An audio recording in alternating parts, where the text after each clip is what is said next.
It's a very different experience.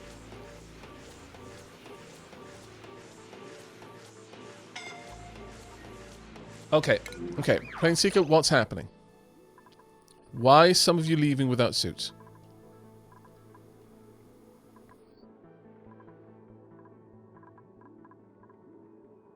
Charlie, where on earth are you going? Oh, my lord.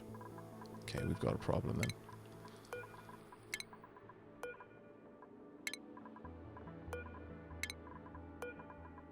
There is a grave issue occurring. Shelley? Back here. And Planeseeker. Do the same. Where are you?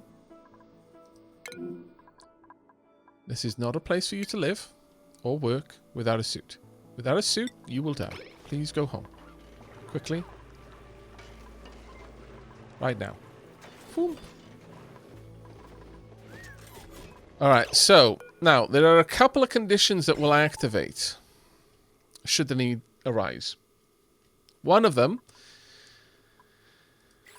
is should this battery ever completely drop. Well, actually, no, I disabled that, so this door can never open.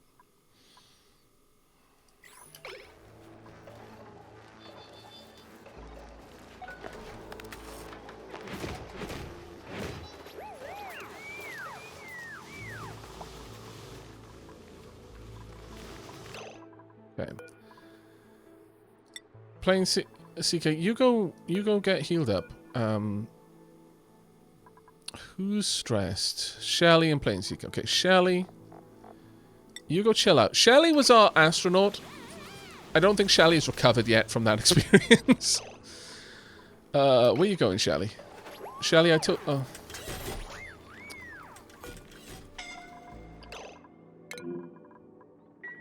Alright, how are you getting over here without suits? They are dropping their suit somewhere. Either that or their suit... Yeah. Balls, I knew it! I checked this the first time. But apparently, I failed to check it a second time. See, the problem is, at the moment there is a dock available, they have to take the suit off when they go past it, but if you can't limit them to have to put it back on going the other way, then issues. So, yeah, we're going to have a couple of idiot dupes hurting themselves for a bit. Let's get you over here.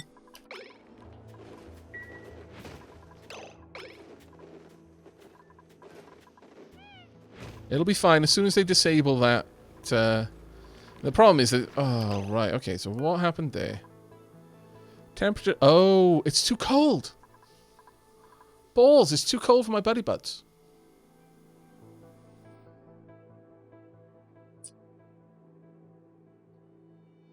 In my opinion, the game is just too slow for me. What do you mean? As in it runs too slow? Or... like, the progression is too slow. Honestly, I play it slow. So if you're using my gameplay as a basis for that, to be perfectly honest, that's more of a me thing than you might find yourself. Let's have a look at the temperature. It's coming out 50 odd degrees, going down here. About 40 degrees by there. Coming out 47, 47. Moving in. It's filling the atmosuits. This one's moving in.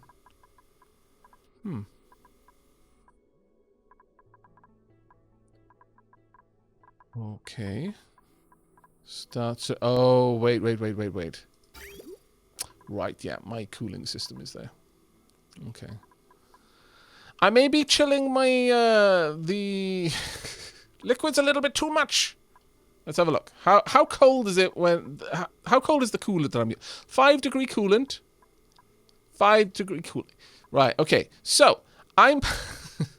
I'm running 5 degree coolant through the base. And it is doing more or less what you would expect 5 degree coolant to do. It is cooling the base to very low levels. Let's have a look. How much am I turning this on? Let's set that to if it's over 20. It'll cool it down a little bit more. There we go. This will start to help a little bit. But only a titchy bit.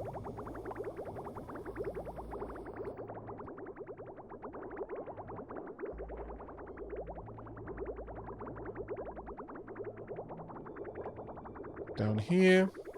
This is cooling a lot of different systems before it gets passed back all the way around. All the way around. Picks up a little bit of heat over here. All the way down. Keeps going down. So much cooling is it doing. It cools off the ultra hot copper when it drops into the oil bath there. Goes back through, cools down. My steam generators, carries on its way. Still cooling. Ultra cool. All the way over to here. It's at 65 degrees at this point. So, from 5 degrees to 65 degrees. And at that point, it enters the frozen core. And it is slowly melting the frozen core. It's not melting a frozen claw. That will come for later when we get to the kaiju buried in the ice. But for now, it's just moving its way through 60 degrees and then very rapidly loses that heat. Very rapidly. Shedding the heat as it goes around the system. And then it cools off the steam turbines, which are on our minor volcano. So, yeah. The minor volcano releases magma at 1,726 degrees. It's doing it right now.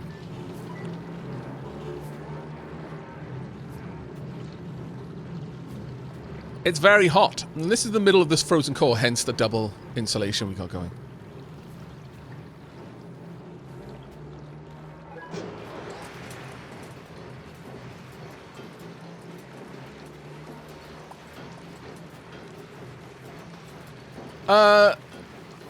You play too slow and things just go slower the longer you play. That has in many ways been improved with the Spaced Out DLC.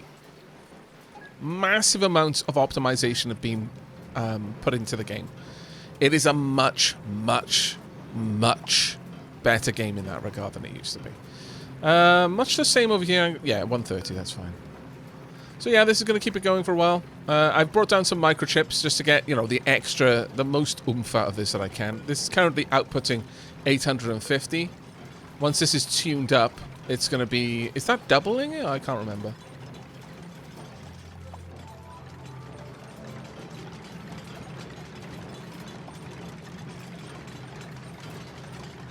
Basically, the dupes want to get home. The portal takes them home, and the monument establishes the colony as home. Right, there we go. Now that's outputting 1.28 kilowatts. Very nice indeed. But yeah, we need to continue this across. Copper temp shift plate right there, please. Uh-oh, where was it going to put it? Yeah, there we go. One thing that doesn't improve is the autosave length. Let's get that across all the way along. Right now, cancel that. Cancel that. And I would also like this radiant liquid pipe to be deconstructed.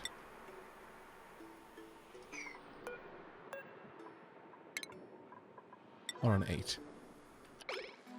We're going to extend out the coolant a little bit further.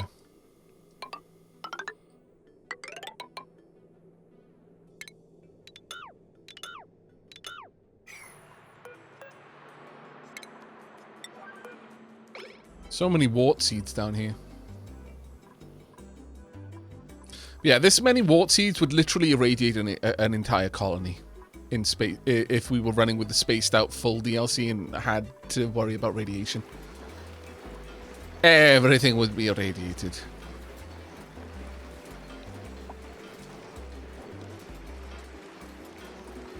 It's fine. We're down to 157 temp in there. Thank you ever so much, Zankiri. That was really gifted a 6-month sub to Nightbot. You glorious, glorious person, you. I noticed Nightbot didn't have a sub, so I fixed it. Wow. Dude. And hey, Oassise, speaking about Oni, if you are interested in watching someone who plays Oni very, very, very well, then do check out Aika's YouTube channel. Are you still primarily streaming over on YouTube at the moment, Aika? I certainly haven't seen any streams from you on Twitch in the last little while. Yeah, on YouTube still. Then, in that case, I don't have a handy-dandy shout-out command to be able to do that. So, I'm just going to go permit Aika, and if you would be a gentleman and pop your YouTube link into chat, that would be fantastically appreciated. Ah, pea water, perfectly preserved in a prison of clean water. I love the way that works. Right, we want copper, tunk.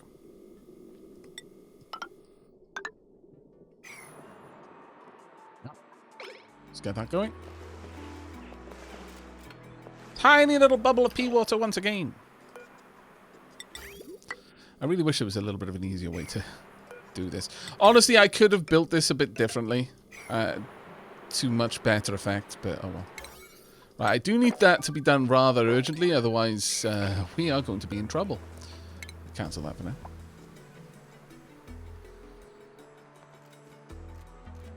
See? Just like real life. A little dirty water doesn't make all the water dirty. No, but it doesn't usually get completely encapsulated. You are right.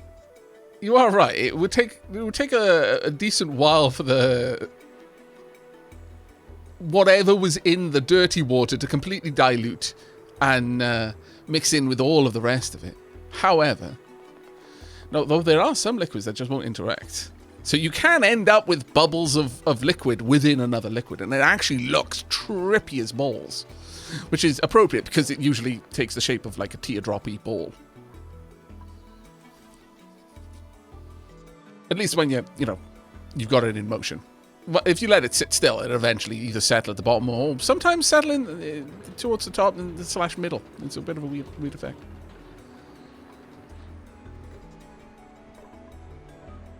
Oh yeah, Timberborn is absolutely wonderful. Yep. Yep.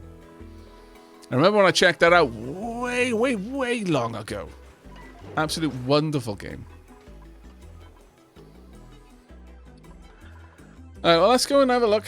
Have they torn down the batteries? They have. Well done them. Now, let's tear all of this away, including this. Though, actually, let me do this in sections so that they can actually make sure it's done.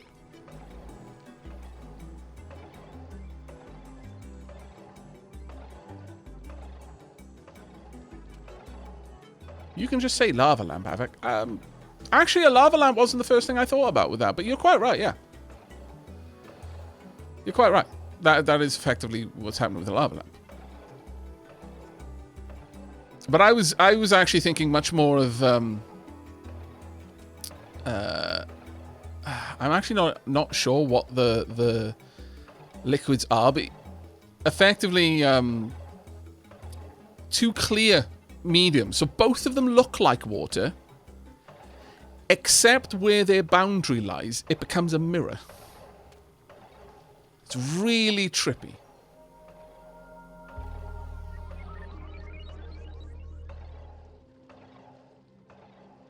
Super, super trippy. Oh yeah, underwater rivers. Yeah, yeah. Oh, I remember the first time I saw one of those, and I mean, you know, the narrator, whatever documentary it was obviously making the best out of it, and it kind of looked like the spelunker was swimming up to the surface to come out into a pocket of air, but then carried on swimming. And for a few seconds, my brain was like, "What is this magic? He's swimming through the sky." Wait, okay, I see the ripples. It's just another kind of water. I've been lied to.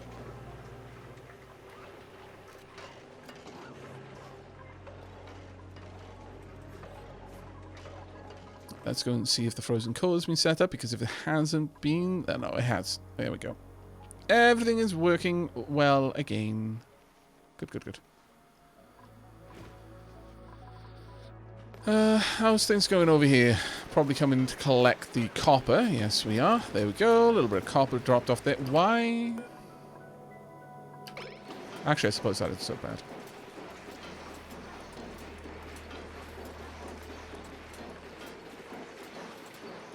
It sits in the oil bath for a few seconds. But that's all.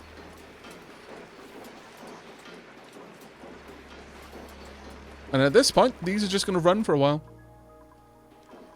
This one's going to run for an awfully long time. Generating a little bit of extra power for us. And every now and then, it'll just... Once it's dropped to below 130, it just drops that item directly down here. Where it gradually just melts the frozen coal. There we are. Some... How... Do they not drown? I guess not. Okay, fair enough. Well done. Very clever. I need to strip mine more of this place, but I don't want to give my dupes more... See, the one big thing that I would say about this game is you do end up in a position where you don't want to do any more work. Like, you don't want to give your duplicants anything more to do, because it will slow down the other stuff that they're doing, and you really, really want them to focus their efforts on a couple of priority jobs. Like, I've had this base being built now for like 2 streams, and it's taking a while. It is taking a good long while. On the plus side, you know, they're starting to get things all set up, which is nice, but... You're making me want to play Honey again. I haven't touched it in a couple of weeks, and they've released 1.0 for Spaced Out. I know. See, Ike? This is why people don't get away from Oni. Is they manage to break the hold, and then their friends carry on playing it, and it just sucks them back in.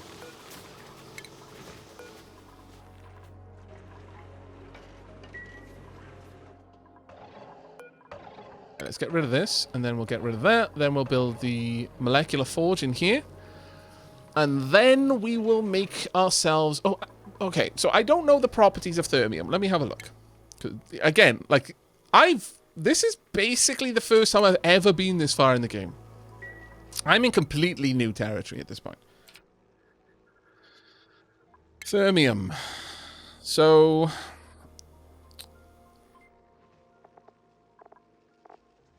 Oh, this is different. It looks different the way it's giving all of this information, sure.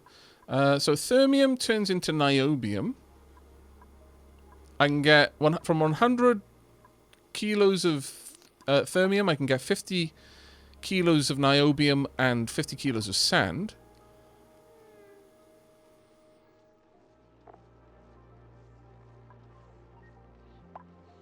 Oh. Right, so I can convert tungsten into niobium. That seems broken as balls. Right, so with my 55 kilos of niobium, I only need 5 kilos. I could take 5 kilos of niobium and 95 kilos of tungsten. I put that into a molecular forge and I get 100 kilos of thermium. The thermium I then put back into a metal refinery. I've now got 100 kilos of niobium. So then just I never have any problem with niobium forever. Okay. Thermium is an industrial material alloy formulated to maximize heat transfer and thermal dispersion. But what I want to know is... Oh. Right. Well, I've already got 55 kilos of niobium. So... Thank you very much, Space Rocket. You've done everything we ever needed from you. Also, that's going to be a lot of random gubbins that I'm going to have to clear out later. But this is great. I suppose I could quickly let it in. Sure. Begin the opening.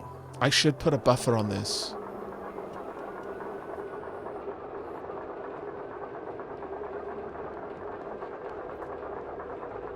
Yeah, this isn't spaced out.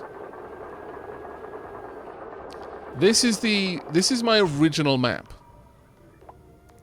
Because I haven't actually finished it yet. But because it's my original map, it got broken when Spaced Out and the big merge update came out. Like, it broke Asteroids completely. You couldn't have Asteroids, which kind of completely messed up something I'd spent an incredibly long time building. And it did hit my it kind of hit my motivation a bit.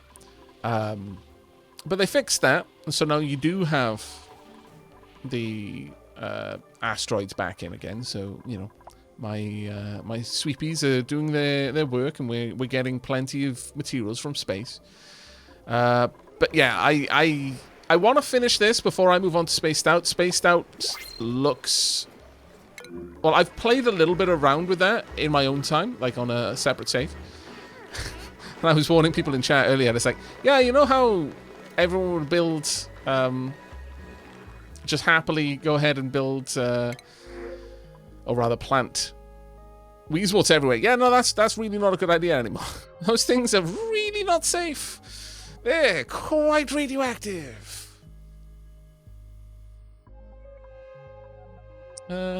Algae, not that I need it for anything, but sure.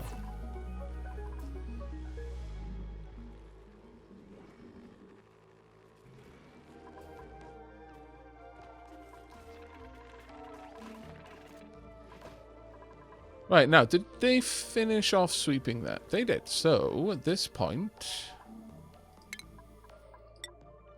if we tell them to sweep this, that should be it. We've swept everything that was up... Oh, wait, no. I need to sweep that too. Otherwise, it's just going to keep causing me issues.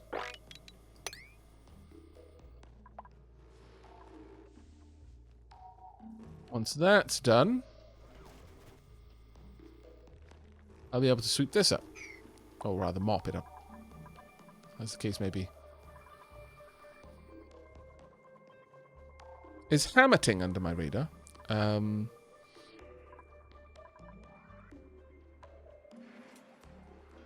got a feeling that I know which game you're talking about. However, there are a few games with a very similar name. Is that basically like the dwarven version of Oni? Would that be a fair description of that game? Because if so, then yes, I know of it. It's like Craft the World. Yeah, Craft the World 2. Yeah, no, absolutely, yeah. That's a much better comparison. I am indeed aware of it.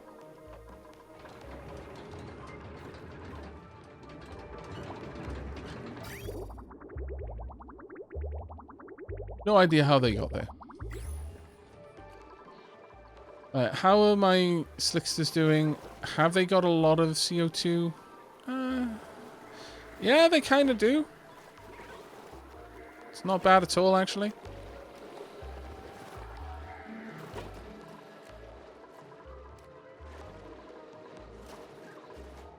These ones not so much. The food eventually gets up to them, but, you know, it takes a while. Waiting for them to hammer out some of the bugs with hammerting before I play it. That's fair. I won't lie. As a content creator, I used to adore, and I mean really, really adore,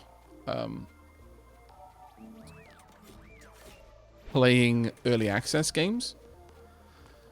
Because when early access games first came out, they tended to be much less early access than modern early access games are. And so you would have some incredibly playable, really engaging games. And typically, they were in a reasonably good state of development insofar as bugs and glitches and that sort of thing went. They were just feature incomplete. But as the popularity of early access increased, I'm not going to say quality, because it's the wrong word, and it kind of hits different, but you did tend to find more early access games in a much less playable state. Much more like a tech demo, much less feature complete, and with a steadily increasing tolerance to bugs and glitches. These days, when I get contacted by a developer about checking out their early access game, I really have to look into it a lot before I will agree to that. Before I'll even ask for a key. Like if it's just, ask for a key so you can cover the game, in many cases I won't even bother. I have developed an extremely acute appreciation for games that are finished or mostly finished. And to put it into context, I almost missed out on covering Captain of Industry because of that, and that's quite possibly one of the most featureful early access titles I have played, outside of like RimWorld from 4 or 5 years ago, or Factorio. Because they're in the same kind of category of, this is early access, but it is more feature rich and higher quality than quite a few fully released games, sort of thing.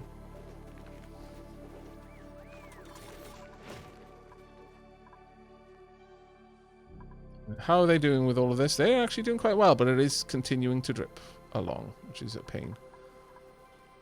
Is that because of that or not? I'm not sure, actually. Either way, let's get it all swept up. Or mopped up, as the case might be. There we are.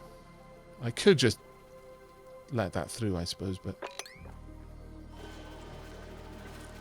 you're going to be there for so long.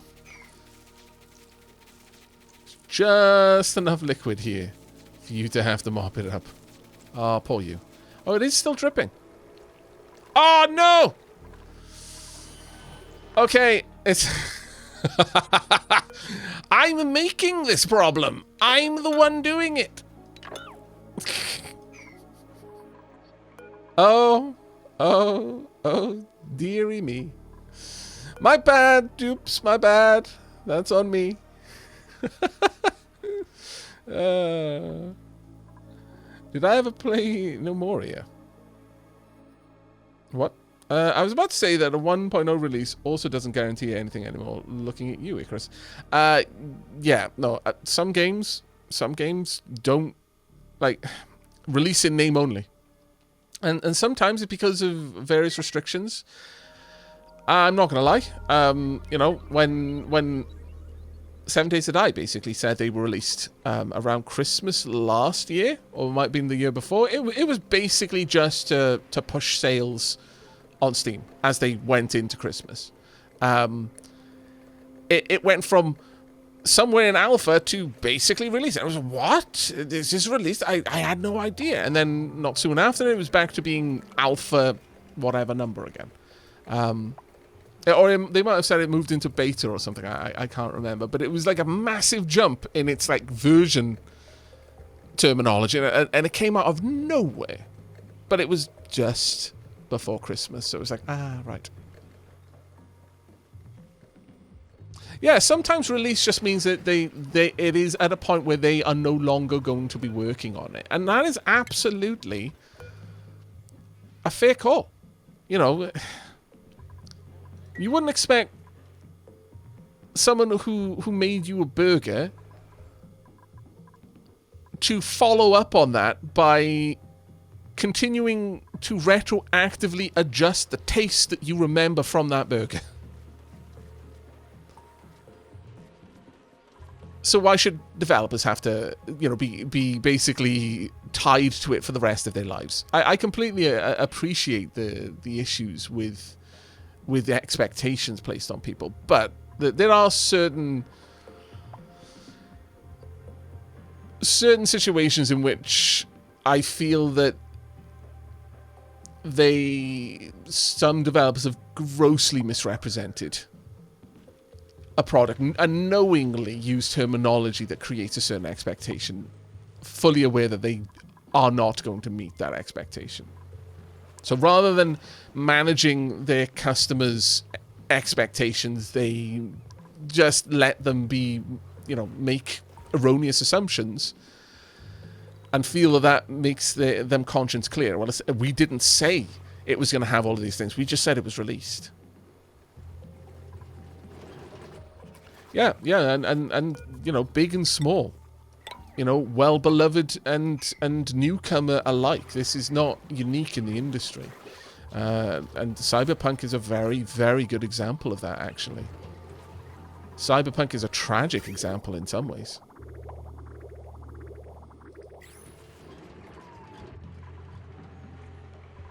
Right. This is continuing to pump out CO2, and it will continue pumping out CO2 for a very, very, very long time, hopefully. Right, we've got more or less all of this is now clear, so let's deconstruct that. And now I need to figure out what we're going to be doing with the molecular forge. That can sit pretty much... I wonder if it can go there, or if it has to go here. Has it got input, output on... auto inputs? Yes, it does. So I'm going to have to take those away. That's fair enough.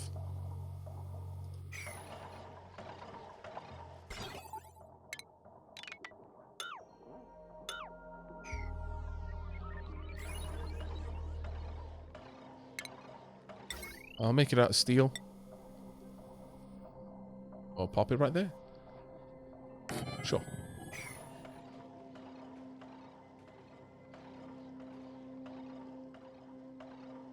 Here's a quote from my study I'm doing right now.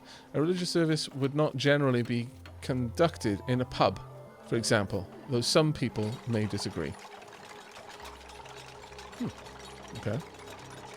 I like games that are in development. You play it, and then after a few months, come back, and there's new stuff to play. Yeah, no, absolutely. Like, and you've got games like RimWorld that were in that vein. But RimWorld is fully released. It's just continuing to be developed. Stellaris is in that game. It's a fully released game, but they continue to release new content. It is generally pay, actually, the Paradox model is generally it's not pay for base content, but the DLC mechanics that are added must be bought into. Whereas, you know, it will come with an upgrade to the base game as well. So it is new content even if you don't buy into the new DLC, so on and so forth.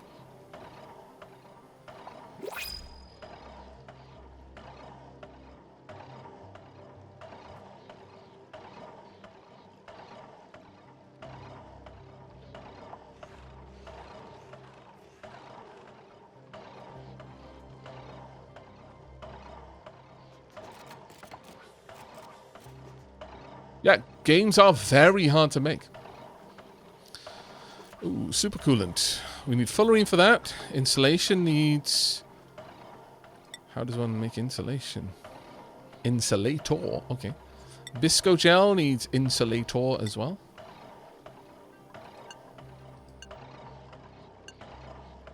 Okay. But this just needs niobium and tungsten. Alright.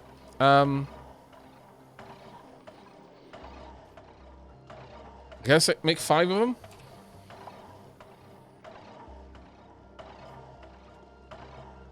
Pop this one up at least... I'm going to pop this on a 7. I'm also going to make a chest down here that I am going to set up for niobium. And Cakes, thank you ever so much for the 5 gift subs. It's incredibly kind of you. Yeah, Nixith, to be perfectly honest, at this point, Paradox could easily release their base games as free and then just charge purely for the DLC content. But that would then... It puts a lot more risk on Paradox because they don't know if a game is going to do well in its base form. What I would say, perhaps, to your suggestion there, is if they were going to do something like that, it would probably make sense for them to... now, where is niobium going to be in this? It would probably make sense for them to make the product first, and then... industrial ingredient? Nope. Then once the product is made, sell that normally, until it's clear the product's going to do okay, release maybe a few DLCs first, just test the waters. But once it's clear that, you know, the product is enjoyed and has now got a user base, then, you know, increasingly decrease the base cost of the main game, perhaps even to the point of making it free. However, one thing I will say, and this is something that I learned in my business studies class, is that if you make a product cheap, sometimes that can impact the perception of the quality of the product. People don't expect something free to be good. And so you can create an unconscious expectation that the product itself is crap if you're giving it away for free. I know that that sounds silly, but it is completely true. I'm sure most people will have experienced at least some of that, will know where that comes from. And so as a cost, as a result of that, I'm going to step back on what I said. Whilst they could easily release a game like Stellaris free and be fine with it, I don't think that would necessarily be the right business move to make. But yeah, as is being said in chat, Paradox does very frequently run incredibly generous sales. Like, we're talking 80 to 90% off some of their base game titles. And sometimes they'll even include that with a couple of the earliest DLCs. I mean, I picked up the entirety of Hearts of Iron 4 and all of its DLCs, including the most recent one. I didn't feel comfortable taking the key off them for that, because I don't know how my audience will react to a title as in-depth as that one, and one that is based much more on historical stuff. So I was like, I don't know how much I would produce. And yeah, even if I only produce one video, and that may well generate enough sales to make it, you know, a business benefit to have given me the keys, it also does rob me of the ability to give my honest opinion on the value of a game. Because no matter what, no matter where you sit, and this is something I often say, is that, you know, the value of money is different to each individual person based on how accessible money is to them. In other words, what your disposable income is will dictate how much you value a single dollar, or how much you value a single pound, or 100 pounds, so on and so forth. So even with that concern, you know, kind of addressed, that, you know, not everyone's going to value money at the same place. If you get it for free, that is going to, no matter how hard you try to kind of mentally adjust your perception of its value with the knowledge that you got it for free, it will still make it feel incredibly cost effective to you, no matter what. You're just not going to get away from that, in my opinion. So, and especially with a game that, you know, even on a pretty big sale, it still cost me £150 to get all of the DLC and Hearts of Iron 4. That's not a small amount of money. And outside of a sale, that would be a large amount of money. I wanted to be able to give an honest opinion of, like, yeah, no, I've gotten my money's worth out of this, or I didn't. You know? Sometimes I think it's important to remind yourself of where all of that sits. I think it's very, very possible as a content creator to become a little bit distant from that.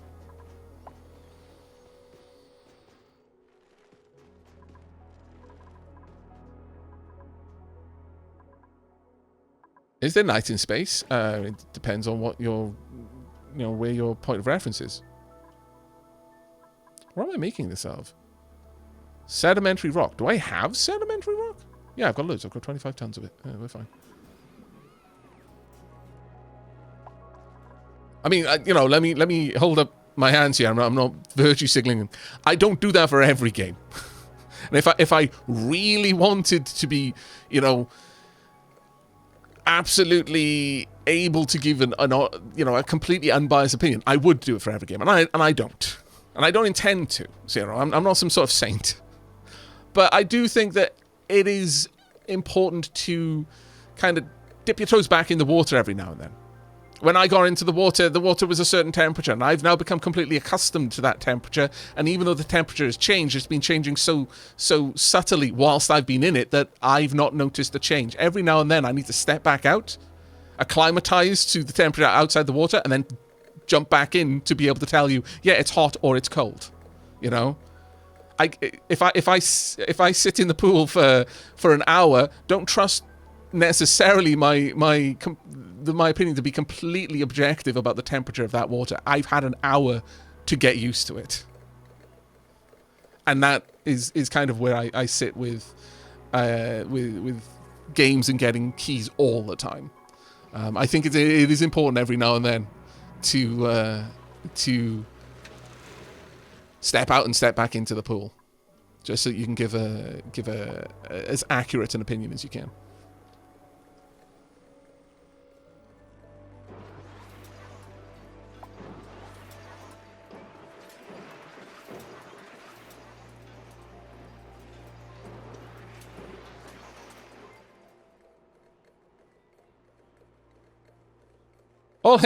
All hail Saint Aavak, patron of tortured analogies. I could totally get behind being the patron saint of tortured analogies. I feel that is incredibly, incredibly accurate, yes. I will fully accept that one. Sure. We'll go with it. Take it to print.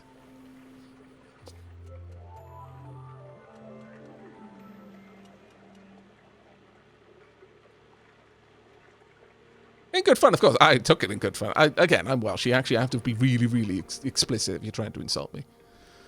And even then, I might just still think you're still being silly. I don't even think that's necessarily a Welsh trait. I think that's just a British trait. We insult each other so routinely as a form of endearment that you really have to try and be incredibly overt to actually insult us. How do we name someone a saint? I don't know. I'm not sure if saint would be quite the right thing for me anyway. Hello, Tungsten. Oh, no. Well, Wolfram. I guess Tungsten, yeah, in a way. Have we made any Thermium yet? Oh, come on. Hooray! I haven't seen this thing do its bit. Let's have a watch.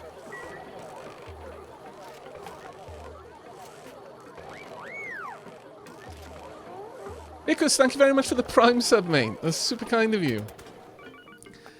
And Apollo...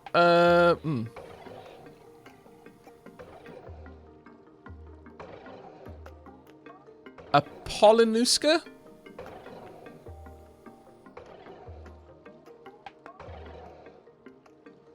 I have no idea how to pronounce your name. I've done my best. Thank you very much for the 10 months, buddy. New printables are available, though. It's always worse when I don't have any idea how to pronounce someone's name who's been subbed for 10 months, because there's been 10 times when I've looked at their name and thought, I have no idea what I'm trying to do, making words out of these letters. Sometimes it's just, you know, slap in the face that, yeah, you know, this whole language thing, you're not good at it.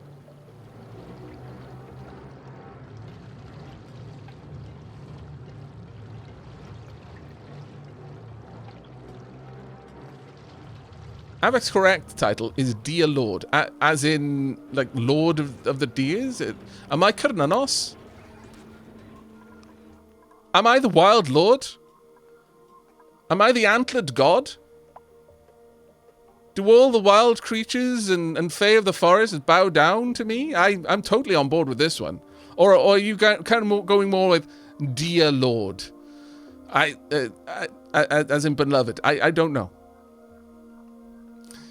Shiny, thank you very much for the raid there. Hello, how you doing?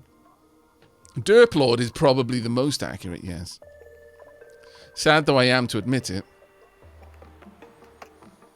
Right, how is the Temperature in here. We're slowly melting the everything. 14 degrees up there, about 23 degrees down here, which means that coming out, the liquid is already 32 degrees. How is the temperature inside the base right now? We are looking at 14 degrees, 15 degrees. It needs to be higher. So, from now on...